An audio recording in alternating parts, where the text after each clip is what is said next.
For half an hour at a time, Britain listened to a lonely man and laughed because it recognized him.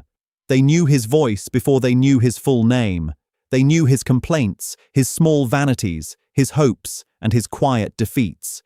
In the imagination of a nation, he lived at 23 railway cuttings in a nondescript London suburb called East Cheam. He worked at nothing important. He achieved nothing lasting. He spoke somehow for millions of people who felt they were doing exactly the same. His name was Tony Hancock. When his show, Hancock's Half Hour, came on the wireless in 1954 and later the television in 1956, families gathered around the set. Pubs turned down their volume. For 30 minutes, the country leaned in and listened to a man who had made loneliness sound funny. But the cast making Britain laugh were carrying darker things than any audience knew. A boy from Birmingham who had already lost his father to cancer and his older brother to the Royal Air Force over the Atlantic before he had even turned 18. A Jewish South African who had been under German fire in the North African desert before he ever picked up a British microphone. A boy from a small town in Australia who used to be a prop doll in his mother's arms on stage. And two teenagers, both dying of tuberculosis in a Surrey sanatorium, who somehow accidentally invented the modern British sitcom. This is the story of the cast behind Hancock's Half Hour, of what they had already survived, and of what became of them in the end. Tony Hancock was born on the 12th of May, 1924, in Hall Green, Birmingham. His father, John, known to everyone as Jack, was a semi-professional comedian who worked the halls when he could and ran hotels when he could not. His mother was Lily. There were 3 sons in the family. Colin, the eldest, had been born in 1918. Tony came 6 years later. Roger was born last, in 1931. In April of 1927, the family moved south to Bournemouth. Jack's health had been troubling him for years, and the doctors had told him the sea air might help. In Bournemouth, the family took over the railway hotel, where Jack worked as licensee and performed for guests in the evenings. The hotel was popular with touring music hall performers. Comedians came and went through the doors. Tony, still a small boy, watched them. In 1933, the family bought a small hotel called the Durlston Court, named after the boys' preparatory school in Swanage. It was in that hotel, a year later, that Tony experienced the first of the losses that would define his life. In 1934, his father died of lung cancer. He was 47 years old. Tony was 10. Colin was 16. Roger was only 3. The Hancock brothers now had no father. Their mother, Lily, remarried a man named Robert Gordon Walker, 12 years her junior. The 3 boys were sent to boarding schools. Tony was educated at Durlston Court Preparatory School in Swanage, then Bradfield College in Berkshire. His classmates called him Andy. He was top of his form and won prizes in English and mathematics. But he did not want to be a scholar. He wanted to be his father. He would spend the rest of his life trying to be his father, trying and failing and trying again. Tony left school at 15. He took a job as a tea boy at a tailoring firm. He was already, quietly, planning his escape into comedy. And then, in September of 1942, the second great loss arrived. On the 1st of September 1942, Colin Hancock, Tony's older brother, failed to return from an operational flight. He was a pilot officer with the Royal Air Force. He was 24 years old. The last confirmed location was somewhere over the North Atlantic on an anti-submarine patrol flown from Iceland. There would be no body. There would be no grave. There would only be a telegram and then silence. Tony was 18 years old. He was in Bournemouth. His mother was already the widow of one man. Now she was, in effect, the mother of only 2 surviving sons. Within days of the news about Colin, Tony's own call-up followed. He volunteered for the Royal Air Force. He was rejected.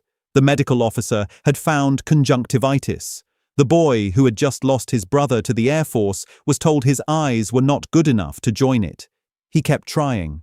Later that year, he was accepted into the Royal Air Force Regiment. He auditioned, in due course, for the Entertainment's National Service Association. He was turned down. Instead, he was sent to something more suitable. He joined the Ralph Reeder gang shows. Ralph Reeder had been a Boy Scout entertainer in the years before the war. When war came, his format, young men in uniform singing and joking together in a semi-military variety show, was adapted for the Royal Air Force. The gang shows travelled around Europe. They gave frightened boys, days from combat, a reason to laugh. They were also, quietly, one of the finest training grounds for British comedy of the entire 20th century. Peter Sellers passed through them, so did Dick Emery, and so did Tony Hancock. Tony toured with them for the rest of the war.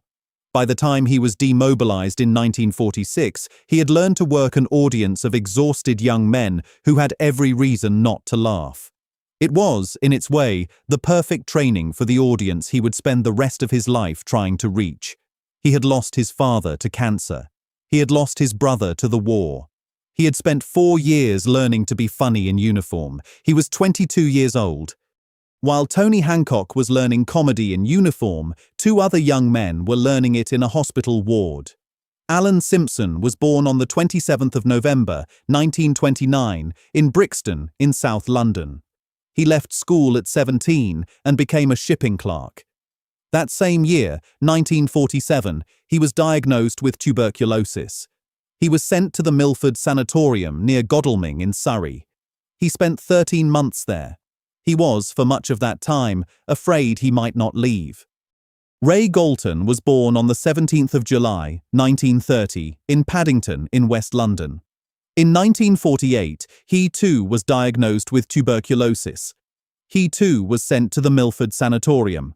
He was 18. They were placed in the same ward. They shared a sense of humour, they shared their reference points, and they discovered something else. In the sanatorium, there was a young engineering patient who had converted an old linen cupboard into a basic broadcast studio, connected to the wards by internal wiring. Patients could listen from their beds. Galton and Simpson began writing comedy sketches for this hospital radio. They wrote, at first, simply to pass the time. It became something more than that. When their treatment ended, and they were, against considerable odds, allowed to go home, they applied jointly to the BBC. They were taken on together. In 1951, they wrote for a radio comedian named Derek Roy. It was there that they met a young performer they thought they recognized. His name was Tony Hancock. He performed one of their sketches. He came up to them afterwards and told them it was funny. It was, in the words of Ray Galton many years later, their first review. Within 3 years, the 3 men, the 2 former tuberculosis patients and the former gang show entertainer, would together change what British comedy could be. They needed a leading man's foil. They found him in a South African refugee who had spent his war in the North African desert. He was born Solomon Joel Cohen on the 8th of May, 1913, in Hillbrow, Johannesburg. His parents were London-born Jews who had emigrated to South Africa and worked in vaudeville. His father performed as Laurie Cohen. His mother appeared with him on stage. The child they called Solly later changed his surname at school because there was a cousin with the same name in the same year. He became Sid James. He trained as a hairdresser. He married a woman named Bertha Delmont, known as Toots, in August of 1936. A daughter, Elizabeth, was born the following year. Within 4 years, the marriage was over. In 1940, he did what young men have often done when the ground beneath them becomes unstable. He joined the army. He volunteered for the Union Defence Force, the Army of South Africa. He was assigned to the South African Tank Corps and served in the East African Campaign against Italian forces in Abyssinia. He rose from corporal to staff sergeant. Later, biographers say, he was commissioned as a lieutenant in the entertainment unit of the South African forces. He was in the North African Campaign in June of 1942. On the 21st of that month, the fortress town of Tobruk surrendered to Erwin Rommel and his Afrika Korps. Around 10,500 South African soldiers were taken prisoner. It was one of the greatest single disasters in the history of the Union Defence Force. Sid James was in that campaign. His biographers place him under fire, in the region, at the time of the collapse. He was one of the ones who came out again. He was demobilized in 1945. He spent his service gratuity on a passage to England, and in 1946 he arrived at Tilbury Docks, Jewish, South African, penniless, thickly accented, and 33 years old. Within a year, he was in his first British film. Within 5 years, he was on screen alongside Alec Guinness in The Lavender Hill Mob, and within 8 years, he was sitting in a BBC radio studio being introduced to a plump, hangdog young comedian from Bournemouth. Bill Kerr was born William Henry Kerr on the 10th of June 1922 in Cape Town, South Africa. His parents were Australian. His mother, Anne Roberts, was an actress who had been touring the region when she went into labour. Weeks after his birth, according to the family, she began carrying the infant onto the stage as a prop doll. If she needed a baby, she had one. He grew up in Wagga in New South Wales, a country town whose name would later, on British radio, become a punchline all by itself. He was a child film star from the age of 7. His first film was Harmony Row in 1933. He was billed as Wee Willie Kerr. In 1934, aged 12, he appeared in The Silence of Dean Maitland, one of the first Australian talking films. Then came the war. Bill Kerr served in the Australian Army. He performed in wartime theatrical shows for the troops. He toured at one point with a young Australian actor named Peter Finch, a name that would later be known around the world. In 1947, Kerr and his new wife Margaret decided to move to Britain. They could afford exactly one passage. Margaret sailed on the paid ticket. Bill worked his own way across as a steward on the same ship. He arrived in a country still on food rationing and began the slow work of persuading British audiences that his accent was funny. He appeared on Variety Bandbox on the BBC. He was billed as the boy from Wagga. His catchphrase was, "I'm only here for 4 minutes." Audiences loved it. When Galton and Simpson were putting together the cast of Hancock's Half Hour in 1954, they chose Bill Kerr to play Hancock's Australian lodger. In 1955, Kerr took a serious role. He played Flight Lieutenant Mickey Martin in The Dam Busters, a real Royal Air Force pilot who had flown with 617 Squadron on the German dam raids in 1943. It was a strange kind of full circle. An Australian actor who had served during the war playing an Australian pilot who had flown in it. He would remain part of the Hancock circle for the rest of the radio run. Of the original core cast, he would outlive them all. Josephine Edwina Jacques was born on the 7th of February, 1922, in the seaside village of Sandgate in Kent. Her father was Robin Rochester Jacques, a serviceman who had served first in the British Army and then in the Royal Air Force, where he had risen to the rank of flight lieutenant. He was 25 years old when she was born. He was, by all accounts, a keen sportsman. On the 8th of August, 1923, he was flying solo in an Avro 504 aircraft when he attempted a difficult maneuver, lost control, and crashed. He died instantly. He was 26 years old. Josephine Edwina Jacques was 18 months old. Her mother, Mary, a former voluntary aid detachment nurse, moved the family to Chelsea in London to live with her parents. The Chelsea she raised her children in was not the fashionable district it would later become. It was a district of decaying housing and few public amenities. It was the beginning of a childhood shaped, from the very start, by absence. Josephine trained as a hairdresser. When the war came, she volunteered as a Red Cross nurse. Later, she took a job as an arc welder in a factory in North London, welding armour plate for the tanks that were being shipped to the North African desert, the same desert where Sid James was hiding from Rommel's guns. She would tell friends in later years that she had learned her famous cutting voice from shouting over factory machinery. The men on the assembly line were the first audience of her career. In 1944, at the age of 22, she was auditioned on a Friday and was a professional actress by the Monday. She adopted a new first name, Hattie, borrowed from the Hollywood actress Hattie McDaniel, the first black performer to win an Academy Award. Her stage surname became Jacques. She joined It's That Man Again on the BBC in 1947. She was cast in Educating Archie in 1951, where she met a young comedian named Tony Hancock.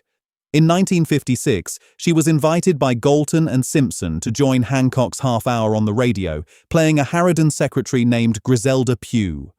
But it was not on the radio that Hattie Jacques met the great love of her life.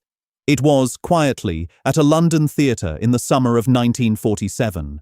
She was 25 years old. He was 35.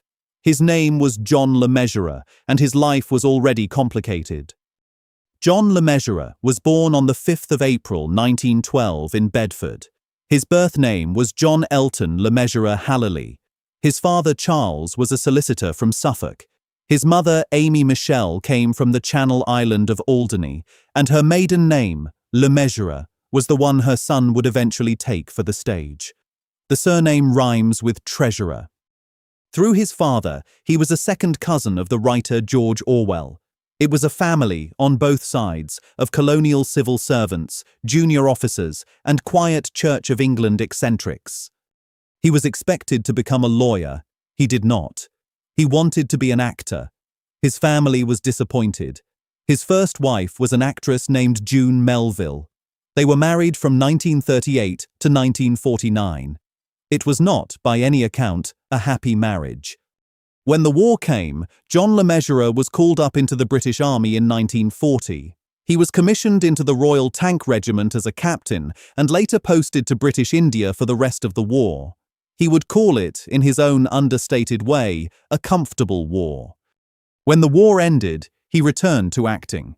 He was a gentle, self-deprecating, meticulous kind of performer. He specialized in the quiet, defeated men of the English middle class. Producers began to notice him. He worked, over his lifetime, in hundreds of films and television programs. He was, in his own understated phrase, a jobbing actor. In June of 1947, at a small theatre in London, he met Hattie Jacques. She was younger, larger, funnier, and stronger. She was also unmistakable. 2 years later, when his first divorce came through, she proposed to him. She said, according to family memory, "Don't you think it's about time we got married?" They were married on the 10th of November, 1949. 2 sons followed. Robin in 1953 and Kim in 1956. He had also, by then, met the other great figure of his adult life. In 1951, on the set of the radio comedy Educating Archie, he was introduced to a promising young comedian from Bournemouth, Tony Hancock. They liked each other at once. They became close friends. That friendship would eventually cost John Le Mesurier something he could not have predicted.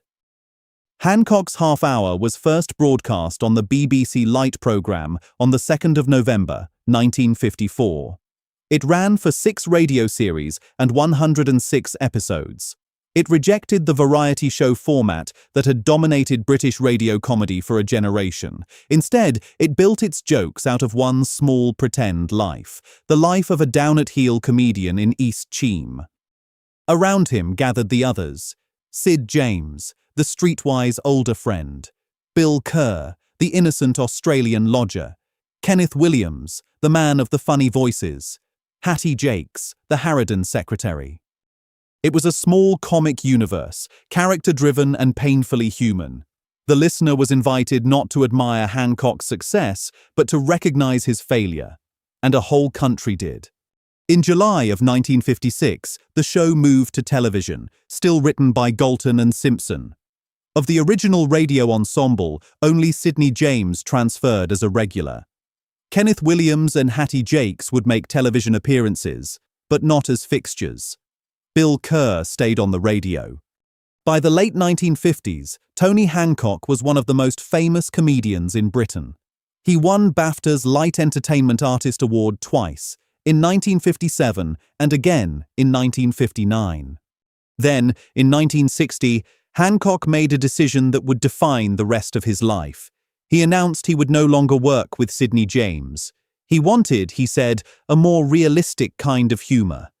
Fans and press were stunned. The final year of the show, retitled simply Hancock, went to air in 1961 without Sid James, without Bill Kerr, without Kenneth Williams, without Hattie Jacques. It contained some of his greatest work: The Blood Donor, The Bed-Sitter, The Radio Ham. Later that same year, he broke with Galton and Simpson.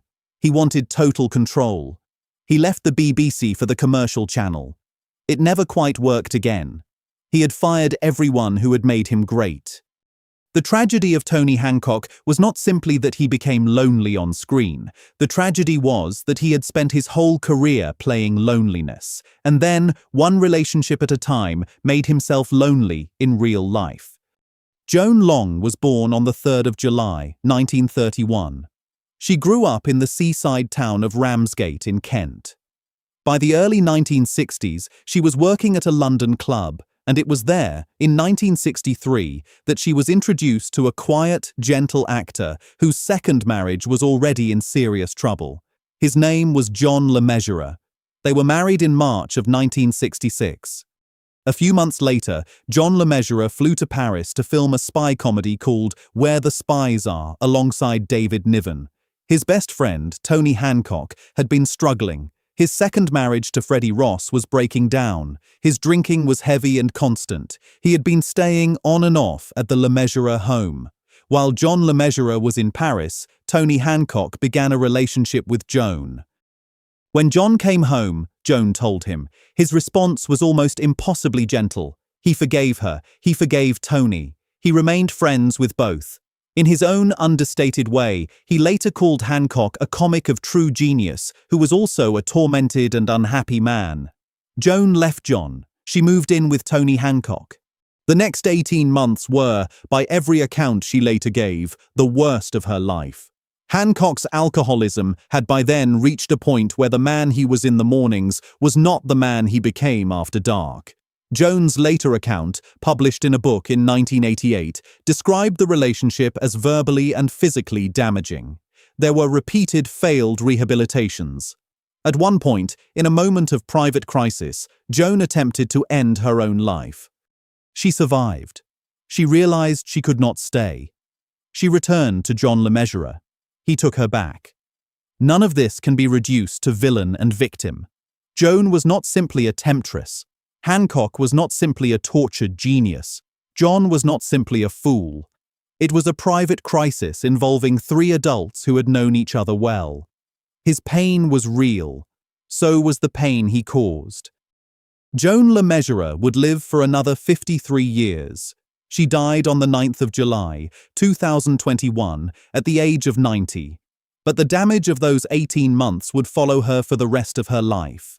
And it would follow Tony Hancock into the last 2 years of his. The reason John Le Mesurier had been free to marry Joan in the first place was that his second marriage, to Hattie Jacques, had ended in 1965. And the story of how it ended is one of the most privately painful in British comedy. Hattie and John had been married for 14 years. She was, by the early 1960s, one of the most beloved comic actresses in Britain. He was a rising, respected character actor. Their sons Robin and Kim were young boys. In 1962, Hattie met a man named John Schofield. He was a used car dealer from London. He drove Hattie to a charity event where she was performing. He was attentive. He gave her a kind of attention John Le Mesurier, quieter and gentler, did not. She fell in love with him.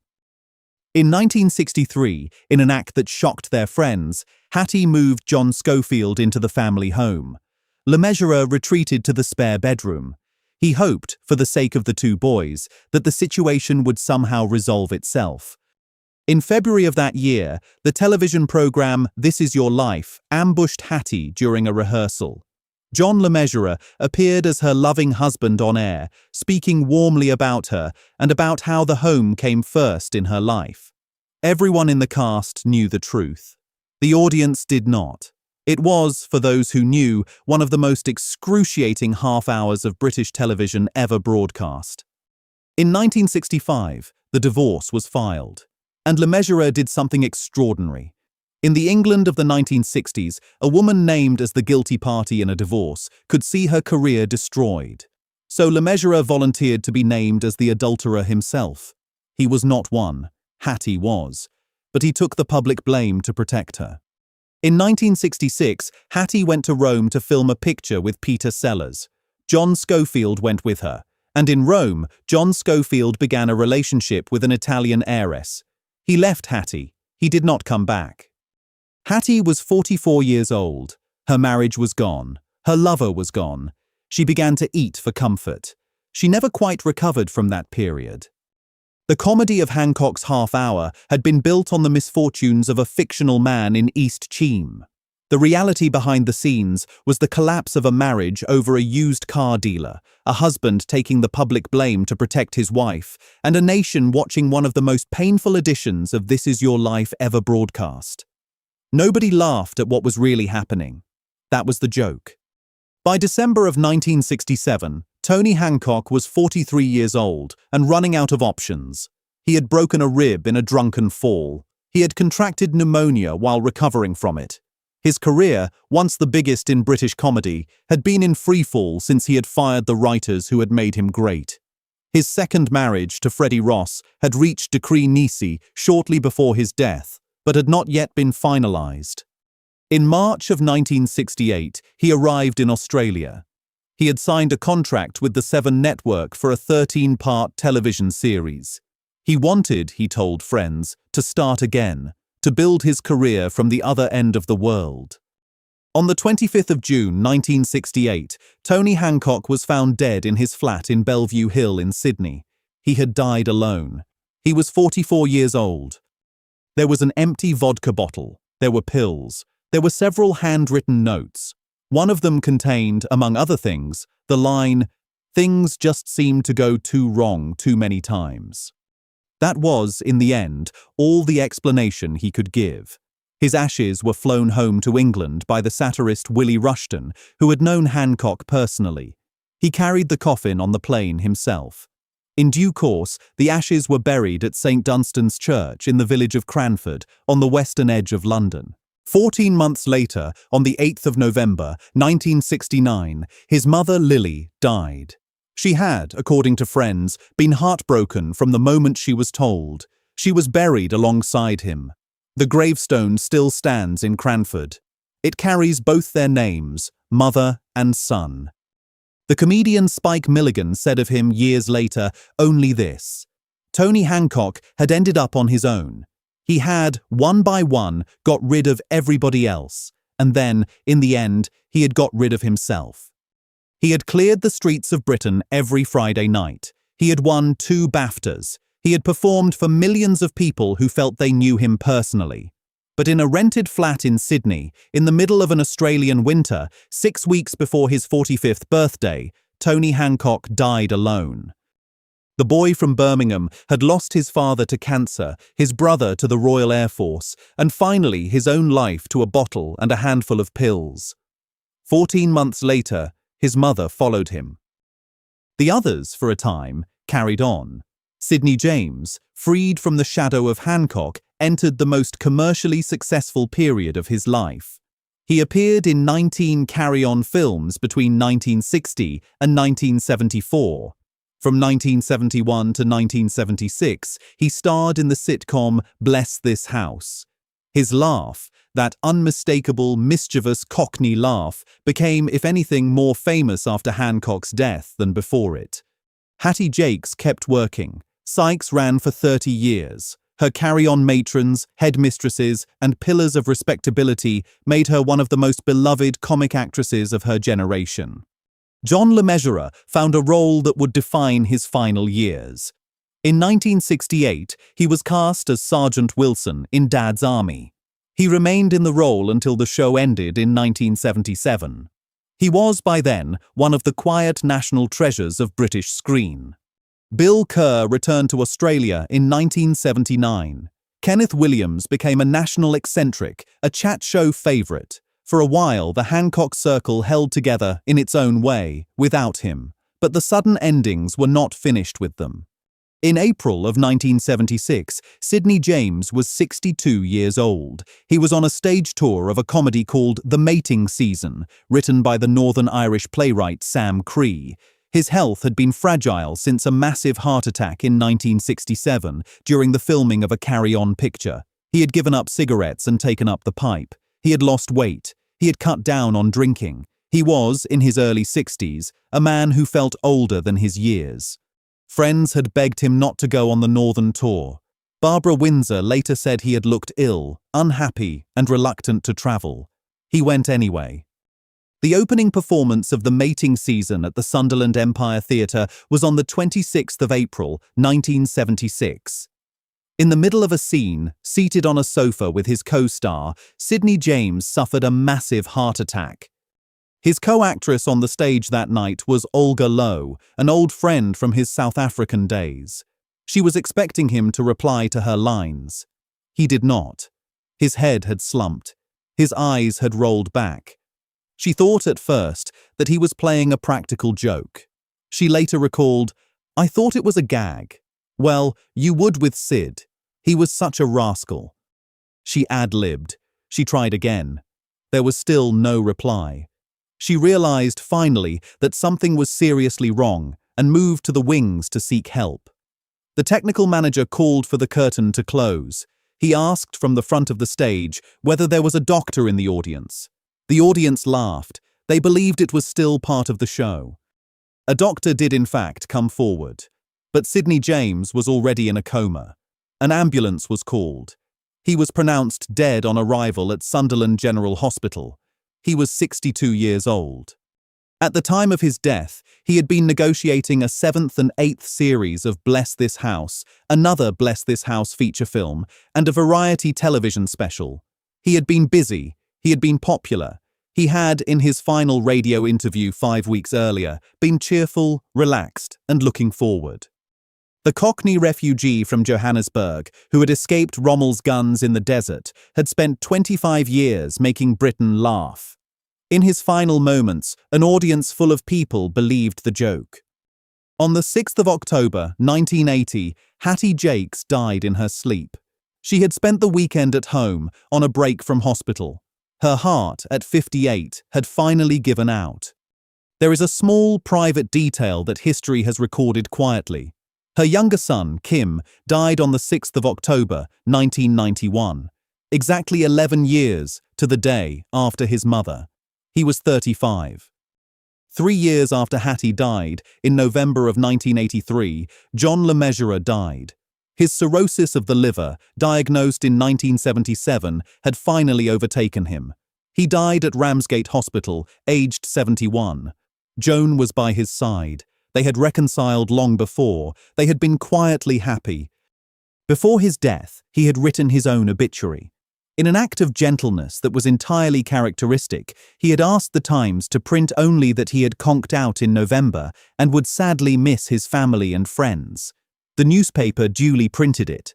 It was, in the end, one of the most understated final performances in British theatrical history. The last of the Hancock circle to die was Kenneth Williams. He had served in the Royal Engineers during the war and later in the Combined Services Entertainment Unit. On the 15th of April, 1988, he was found dead in his London flat, aged 62, after taking an overdose of sleeping pills. The coroner returned an open verdict. His diary that night had ended with the words, "Oh, what's the bloody point?" Between 1968 and 1988, 5 of the 6 principal cast members of Hancock's Half Hour had died. Hancock at 44, James at 62, Jacques at 58, Le Mesurier at 71, Williams at 62. Only one member of the original circle remained. Bill Kerr had returned to Australia in 1979. He was, quietly, glad to be home. He had spent 32 years in Britain, but he was 57 years old, and he wanted the country he had known as a boy. He worked continuously in Australian film and television. In 1981, he was cast by Peter Weir in Gallipoli as Uncle Jack Dunn, alongside a young Mel Gibson. In 1982, he appeared in The Year of Living Dangerously, again for Peter Weir. In 1985, he played the Australian General Sir John Monash in the Anzacs miniseries. It was a strange kind of full circle for a former Australian Army serviceman. In 2011, Wagga, the town he had grown up in, put him on its walk of honor. He was 89 years old. It was, in its quiet way, the recognition he had waited for his whole life. He died on the 28th of August, 2014. He was 92 years old. He died peacefully at home. His son Wilton later said that his father had been watching a television program he had come to love in the last years of his life. He had been laughing. The program was the American sitcom Seinfeld. Bill Kerr, the boy from Wagga, who had been carried onto Australian stages as a prop doll in his mother's arms and who had helped shape the modern British sitcom in a BBC radio studio in 1954, died laughing at an American sitcom made 40 years after his own most famous work. There is something quietly perfect about that, because Hancock's half hour did not end in 1961. Not really. It passed into everything that came after it. Into the British sitcoms about class, failure, embarrassment, and men trapped inside versions of themselves they could not quite escape. And it passed, in due course, into the American sitcoms that borrowed from those British sitcoms in turn. Bill Kerr had been laughing at a distant grandchild of his own work. He had outlived them all by decades. Of all the deaths in the Hancock circle, his was the only one that felt like a proper ending. The writers, Ray Galton and Alan Simpson, outlived nearly everyone they had ever written for. After Hancock, they created Steptoe and Son, a sitcom about two rag-and-bone men in West London that reached 28 million viewers at its peak. They received the Order of the British Empire on the same day. They received a joint fellowship of the British Academy of Film and Television Arts on the 8th of May, 2016. Alan Simpson died on the 8th of February 2017 of a lung disease. He was 87 years old. The tuberculosis he had beaten as a teenager in the sanatorium where he had met Ray Galton had, in a manner of speaking, come back for him 7 decades later. Ray Galton followed him on the 5th of October 2018. He was 88. The two teenagers from the Milford Sanatorium had lived long enough to see almost every performer they had ever written for buried. They had also lived long enough to see the entire genre they had helped invent become the mainstream shape of British television comedy. Hancock's Half Hour was not the first British sitcom in the strictest sense, but it was the programme that defined what the modern British sitcom could be. Character-driven, melancholy, precise, and painfully human. Tony Hancock wanted to be taken seriously. In the end, he was. Not because he stopped being funny, but because the comedy had revealed something serious. It showed a post-war audience a man who was vain, frightened, ridiculous, wounded, and recognizably human. The people around him gave that world its shape. Sid's warmth, Bill's innocence, Hattie's force, John's gentleness. Many of them came from hard places. War, illness, broken homes, bad marriages, private despair. But for half an hour, they turned that damage into laughter. For half an hour, they made Britain laugh. And for far longer than that, they taught it what loneliness sounded like. This has been Cinema Peak. If you enjoyed this documentary, please consider subscribing for more stories from the golden age of British radio, television, and film.